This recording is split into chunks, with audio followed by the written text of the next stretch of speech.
All right, a little intro before the intro here, since we are going to be running a 5-week program design workshop, which is going to be kind of like being at a coach's meeting with me, John, and Luke. And for this first experimental workshop, our topic is going to be building strength in fitness athletes, since a lot of people have questions about that. They're trying to write programs to get people stronger, layering in strength cycles, and it doesn't always work out right. So we're going to go over that for 5 weeks. This is going to start at the end of October, and it's going to be an interactive workshop, right? It's going to be weekly calls, and as much as I hate to say it, stuff like listening to podcasts like you're about to do now, going to seminars, not really the best way to actually learn something like this. The best way is to do some homework, go over it with some people, get some feedback. So that's what we're going to do. We have 10 spots available for this. We've already sold a few of them in a little pre-sale we were running. So if you are interested in this and you're not on our email list, you can reach out to us or subscribe to our email list at our website, legionsc.com.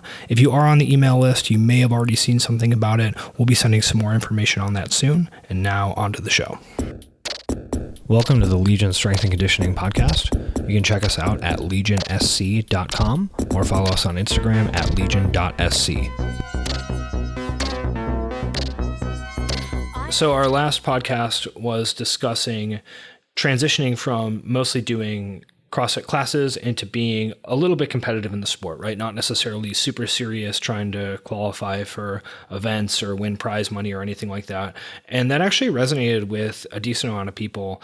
And we got some feedback on that episode, sort of saying, hey, thanks for talking about this. I was a little bit confused about it, or I wasn't really sure what to do. And there was sort of a common thread running through some of the responses, which is that there's a lot of people who are pretty good at CrossFit as a sport, right? Kind of in like a local level. They are able to do a lot of the stuff, right? They can do some of the gymnastics moves, they can lift some of the weights, maybe not everything, but they're well on their way. And that these people are interested in doing more than their classes, but are not interested in, having knee sleeves that match their shorts, having a Born Primitive code that they post on their Instagram, traveling for competitions outside of maybe like driving somewhere with a few friends, right? They just don't care that much, and they're not super serious about taking the competitive aspect of the sport to the peak of their potential. But they are kind of in this in-between space where they feel like they're not really sure what to do because they're better than a lot of the people in their classes. Maybe they're training in a gym that doesn't necessarily have a competitive culture or other people around who they can train with. They don't necessarily have access to great coaching. And a lot of the stuff that they see is more focused on, the tip of the spear, the elite athletes. And a lot of these folks are just kind of like not really sure how they should approach competing, especially because a lot of them don't want to identify as a competitor, right? That they think that stuff is kind of corny. The matching outfits and the, posting stuff with sponsorship codes and everything like that. They're like, this is stupid. I'm just kind of like exercising and I'm good enough at it that it's fun for me, but I don't want to play that game. So, we thought it might be worthwhile to talk about what these folks should consider with their training, what might actually be useful for them, and how they might be able to find some fulfillment in the gym, since they don't necessarily have super salient competitive goals of like, okay, I need to qualify for this because that's going to push me to this next tier of potentially being able to get sponsorships, or, some of them are sort of numbers minded and have specific numbers that they want to hit on stuff, but it's not because, I need to be able to hit 315 for this many squat cleans at the end of a conditioning piece. It's just for their own fulfillment. So, John, what do you think that these people should be thinking about in their training? Step one, it has to be hire Luke as a coach. I think that kind of goes without saying. I think the biggest thing here is understanding the why behind what you want to do. If it is that you want to go and compete in local competitions, well, why is that? What do you get out of it? Is it that you enjoy testing yourself? Is it that you enjoy comparing yourself to others? Do you just enjoy the kind of adrenaline rush you get when you're like waiting to start a workout and you're getting a little bit nervous but a little bit excited? What's the reason that you want to go to the competitions? Because if you don't have anything that pushes you towards that, then you kind of need to figure that out before you decide how to approach it. Because there has to be something driving you to do it. There has to be some underlying reason. And that, I think, is kind of the first step to figuring out, well, what do I do for my training? Do I just enjoy the act of competing? Or well, then maybe it's about keeping myself healthy enough to allow myself to go to competitions and compete regularly and not just constantly be beat up. Is it that I enjoy testing how hard I can go and how far I can get in these things? Well, then maybe it's looking at refining your training program to kind of work on your weaknesses and optimize your overall performance. But I think everyone has a reason, even if they don't realize it yet. And they have to figure out what that reason is and why they enjoy doing it to figure out where to take their training. I'm going to jump in real quick because I think that this sort of avatar in this group, I definitely resonate with them, right? Because I mean, for myself, talking about the why of training, when I started doing CrossFit, it was just kind of like, okay, I like working out and my knees bother me when I run, so I can't run anymore. This seems like a cool, hard thing to do. I'll try it. There wasn't a whole lot of thought put into it. But then there's a separation there between training and doing competitions. Right, totally. Well, yeah. And so for me, I had no interest in doing any competitions really. But I was definitely interested in fitness. And this was sort of the first time that I had been exposed to any sort of like legitimate fitness information or methodology. And it was like, oh, cool. You can actually get better at this. This is interesting. I didn't know there were all these different aspects of what's going on. I sort of had a much too like talent focused idea of like what it means to be fit, where it's like, you're either fast or you're not, you're either strong or you're not, or whatever. And it was like, neat. You gave me this entire framework where I can actually measure what I'm doing and I'm improving. Like, this is kind of fun. Okay, here's the structure of like what you should or shouldn't be good at. And I'm just going to kind of pay attention to that. And because of the type of person that I am, if you give me that sort of framework and I like it, I might just start pushing to try to get better. Then all of a sudden you're like, oh, I'm good enough at this that I can potentially participate in a certain level of competition. And that wasn't necessarily what I wanted to do, but I was like, okay, I guess I'll do this because I'm good enough to, and it seems like it might be kind of fun. But I don't think I ever really identified as a competitor per se, right? It's just like, you gave me a framework, I invested enough of my time and energy into getting good enough within this framework to do a certain level of activity, and then I did it. But it was much more just this kind of like abstract, oh, cool, this is sort of like a fun little game to play, and I'm having a good time doing it. And I think that there's a lot of people in that space, right? And in the time that we're talking about, in the early 2010s, someone like myself who's not particularly talented or good at CrossFit could get good enough to participate on like a regional level, right? But that's not the case at all now. So a lot of these folks have this sort of like, okay, I'm sort of playing this little game of improving things, and I don't feel like there's a lot of space for me to go with that, or it's not clear like what I should be doing with it, I think is sort of the line of questioning that these people are coming with. I think there's an interesting point there with like the whole, back in the early 2010s, the person who was potentially this avatar of like, I'm enjoying myself and, I'm going to compete as a higher level as possible, whilst enjoying myself and not necessarily taking things overly seriously. They end up actually going to things like sanctionals and regionals. And I think what is interesting, and I think I experienced this as sort of, you go through that, and because the competition level isn't necessarily super high, you end up performing at a high level relative to everything else going on, and then you end up falling into this trap of like trying to chase that same level. And then if we have a look at the sport now, the separation between those people who are at the top, those people who are going to sanctionals, and then those people who are competing at more of a local level, and that is, those people who would have been going to things like regionals and sanctionals back in the day, the gap has got a lot bigger. But as John said, first thing is you should hire me as your coach, because I'm not into that born primitive life bullshit. But someone sounds jealous.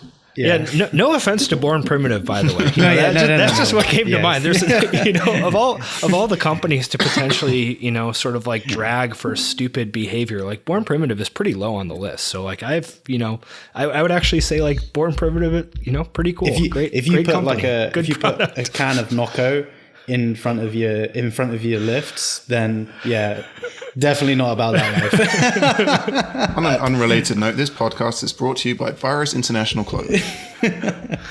Anyway. I mean, I think that the compression tights is another thing that we didn't touch on, where it's like, a lot of these folks are like, yeah, I like working out, I like tracking my numbers, I like getting better, but I just am really not gonna wear or buy compression tights, so I feel like I don't belong. What do I do? But you could say that this person is sort of a weekend warrior type athlete, right? And I think that the main thing that you have to consider is, and this goes into your point, John, about the why behind it, but it's about making sure that you still enjoy what you're doing. You enjoy the process, you enjoy training, you enjoy competing even more than training, right? And you're able to like keep that going for as long as you can. And I think that what tends to happen is people end up sort of getting sucked into this need of, okay, well, I need to actually be here and I need to get these results right now. Whereas if you could try to actually elongate the whole sort of process of development, and you can try to, not necessarily get too good too quickly. If you could try to elongate that, you're most likely going to allow yourself more enjoyment in the future as well. Because I do think that, obviously when training gets harder, when results don't necessarily come as quick, when competitions become more competitive and you have just a lot more stress oriented around your training and around the process, that's going to start to pull away. So I think for this individual, whether it's you say, for instance, you are good at particular things in your training and you actually like that, you could lean into that a little bit. You could do, we see this with people who are, relatively strong for CrossFitters, and then they go into, more of sort of like a strength biased type training situation. You might actually hear my dog barking because he's currently sleeping next to me and having a dream. So excuse that. But anyway, but like I think you got to do what you got to do to enjoy it, and it could be training with other people. It could be biasing your training to a certain area which you actually enjoy. It could be just making sure that you're not necessarily jumping into too much training too soon to the point where your progress will slow down, and that then becomes a stress and you don't necessarily enjoy it as much. But with that said, I do think that there is something to be said of just like going in and training and working at whatever you are working at, and just enjoying that process in itself. And the results will slow down as you do get better and as you do develop. But if you can sort of just try to maintain that enjoyment throughout, I think that's a huge part in terms of like how you approach that from more of a logistical point of view with classes and doing your own training, blog, that type of stuff. I think that it's going to be very, very dependent on the individual, and is very much based around what they need to do to ensure that enjoyment. So it could be doing a couple of classes every week. If you do those classes, make sure they're the day before a rest day, so it doesn't necessarily interfere with your other training. It could be following a strength program and layering in things. And I know we've spoken about, you shouldn't do that, but I do think that sometimes can actually be just like a fun thing to do whilst people train. So it could be about just structuring things so that you still have some enjoyment and you're not too worried about the results that are going to be coming from your training, the results of competitions, having to do qualifiers like every other couple of months and doing multiple attempts and getting into all of that. You've just sort of got to sort of keep yourself away from that, I would say. I think coming back around to the idea of people who kind of feel like they can do competitions because they have that ability, but they're not really sure what they want to do with it. I think what we're really looking at there is ultimately everyone wants to be better, right? And it's whether that's for an internal reason or external reason. So no one wants to go to a competition and perform worse than they did, regardless of what other people are doing. But no one wants to put up worse scores or numbers than they've done in a previous competition. So if you had 5 competitions and every competition there was a max clean and jerk event, and every competition you were 5 or 10 pounds less than you did the previous competition, no one wants that. But you could have someone going that is every time doing 5 pounds more than they did the previous competition, and it doesn't matter if they're finishing last every time, or even if they're dropping within the standings. They might have that enjoyment and like fulfillment from improving individually. At the same time, someone like that might put up the same clean and jerk number every competition, but they're slowly increasing in the standings because they're doing whatever else in their training to get better, right? And it's, are you enjoying competitions because you see improvement in yourself? Are you enjoying it because you're seeing improvement in relation to other people? And, you know, you see these people that are like, oh, I do competitions for fun. And it's like, yeah, that's good. But you hit a PR in that competition and you went crazy. And it's not because you just enjoy competing. It's because you accomplish something and you have that feeling of self-accomplishment. So I think for anyone who's kind of, yeah, I want to do competitions, but I'm not really sure, like, if I want to push hard at it, it is that feeling of improvement in some capacity in relation to others or within yourself. Yeah, John, I like what you're saying there just about the potential fulfillment that comes from, you know, the competitive activity, because I do think that that's what a lot of people are looking for. And I think that the downside for a lot of the folks who I'm thinking of here, right, I can think of a few clients who I've worked with, I can think of a few people at my gym, is not necessarily that, you know, they don't want to commit to the competition. It's that they are aware of the negative emotional feedback loop that the structure of competitions will put them in, right? Where it's like they sort of know, hey, I like this sport, I like getting better, I want to improve, but I know if I do the open, the outcome is going to be me stressing like crazy for 5 weeks, refreshing the leaderboard constantly, and doing some stupid workout 2 or 3 times that doesn't make any sense for me to do. Like they sort of know, like, if I go down this road, this is what's going to happen to me, right? It's sort of like the equivalent of, you know, the nutrition trope of like, okay, if you don't want to eat cookies or whatever, don't put cookies in your house. Right. And these people are sort of like, I'm not going to put this potentially, you know, psychologically damaging competition in my house because I recognize how I'm going to react to it, which, Luke, to your point, I think is actually a pretty negative way that a lot of stuff is structured right now, because those online competitions and those qualifiers are sort of like engineered to create the maximum amount of psychological discomfort for the participants. And I don't necessarily think that that's nefarious or that's on purpose, but just the various mechanics of how those competitions work just like really make people feel fucking horrible. It makes them feel so bad. And it's really unfortunate because these people, you know, a lot of the folks who we're talking about just kind of enjoy this activity and want to get better at it. And they're like, cool, I want to compete. Oh, great. Now I just signed up to not sleep properly for 5 weeks, despite the fact that this is, you know, number 7 on my list of life priorities. And it's just really, really unfortunate that that's, you know, the sort of default structure of a lot of these things.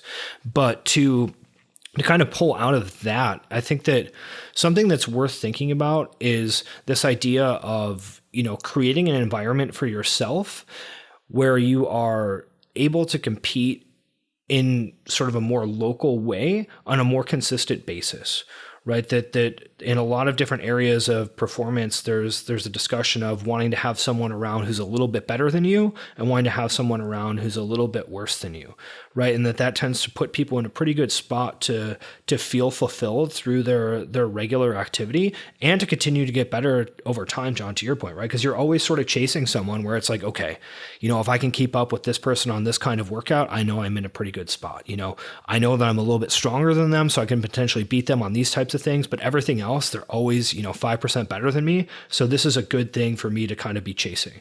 And on the flip side, if you have someone like that who's right below you, you know, that you have someone who's pushing you a little bit where it's like, okay, I can always beat this person on these types of activities, but if there's too many handstand push-ups, they have really short arms and they're going to catch me, and they're actually starting to get better over time. So maybe I want to compete with them more consistently as well, right? And so for people who don't have access to a more competitive culture or quality coaching, it can be difficult to find that. But, you know, I do think that you can create some of that through remote coaching because you're getting feedback on your performance from your coach and potentially getting results from other athletes of similar types of capacity that can give people that feeling of like, oh, okay, I'm sort of chasing this person and being pushed by this person. Because I think that that's sort of the spot that a lot of people like to be in. It's not necessarily I want to be at the top of the leaderboard. It's like, okay, I'm sort of playing playing in this spot right here, chasing this person, being pushed by this person, and that there's fulfillment in that. Yeah, like I think I sort of thinking of a couple of clients who are probably in a similar situation, but I think having diversity in the way in your training environment is actually a good way of doing it. Like it could be going through remote coaching, it could be working with other individuals, but just having something that just sort of keeps you interested at different levels within your training, within the process. So you may have like a calendar, like a competition on your calendar in the year that you sort of you're thinking about and you're working towards, and each year you try to sort of like climb up. For instance, in the UK, there's this thing called the Inferno Series, which is essentially a pairs competition, and they hold them in like different areas of the UK. And the amount of people competing there is huge, but it's very much about having fun. You're not seeing things like bar muscle ups and stuff like that in the competition, so it's lower skill. And like I've got a couple of people who they train for that, and their goal is to just get a little bit better each time with their partner that they work with. They do a couple of classes in the week. They do, what they would consider like more of a throwdown workout. One of the guys I work with, he likes weightlifting, so he does more weightlifting, and he just like wants to make that as an improvement, and he'll jump in with like more affiliate-based weightlifting competitions. But the sort of just trying to make sure that there is the level of enjoyment and fulfillment in their training for as long as they can, and in the process, I think that's huge, because like you said, Todd, the sort of the way that competitions go, it does lead to just very, very high stressful situations. And I think as well, the way that the sport is, the fact that you can do really, really good on one event where you could be, as good as individuals who are potentially competing at like a sanctional level, but you may just sort of like get creamed on the other work, right? But I think what tends to happen is that sometimes that can just build people's expectations, and then they can have this sort of almost this false sense of the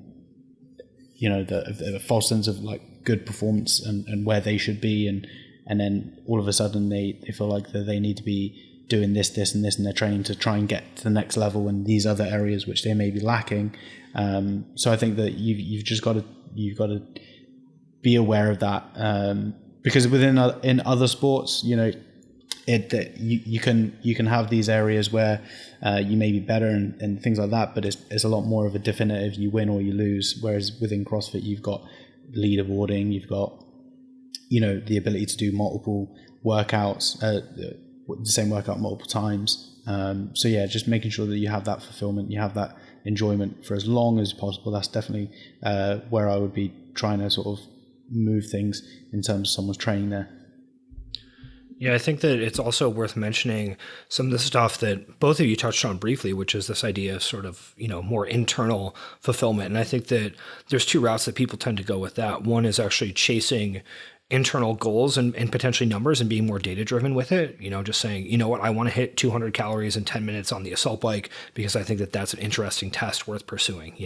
I want to be able to do a middle split and handstand walk for this amount and do Fran in a certain time. Just kind of creating these little internal challenges for yourself, I think is a pretty fulfilling and interesting way for people to proceed if they have that mindset. And I think there's other people that don't like the numbers aspect of things and prefer to much more focus on movement flow, potentially acquiring skills, things like that. And there's people in that camp as well who just sort of say, I'm just going to train and I'm going to detach from outcome, and I want to move pain-free for a certain amount of time and sort of treat my movement practice and training more as, a meditative type of situation. I think that can work for people as well.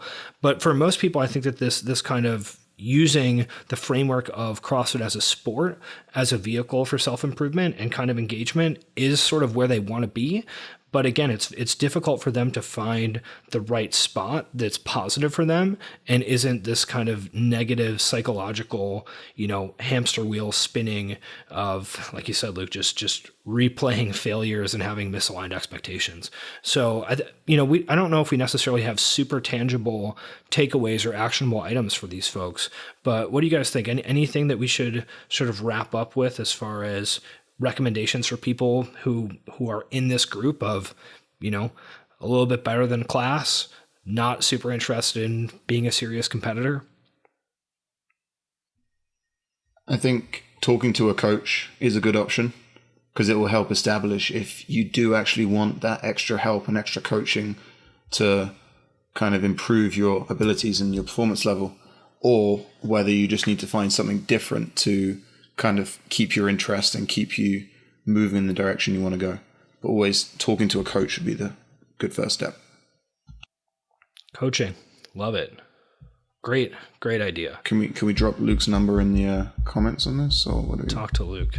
Join Luke's WhatsApp misinformation groups. I think you should definitely do that. But